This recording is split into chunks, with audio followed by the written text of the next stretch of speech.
বজ্রপাতের সময় কিভাবে নিরাপদে থাকবেন?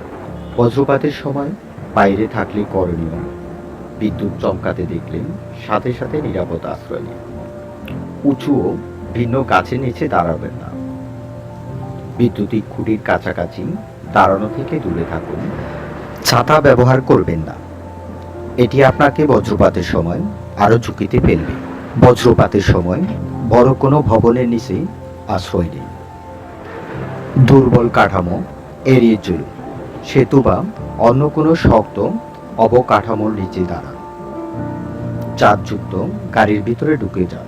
বজ্রপাতের সময় ঘরে থাকলে করণীয়: শেষ বজ্রের শব্দ শোনার পর অন্তত 30 মিনিট ঘরে থাকুন।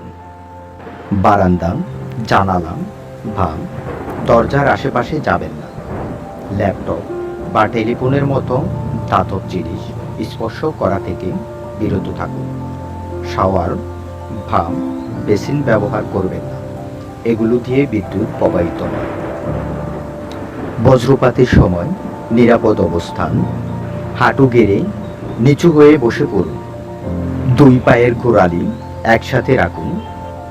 হাত দিয়ে কান দেখে রাখুন। মাথা নিচু করে রাখুন। কখনো মাটিতে শুয়ে পড়বেন না।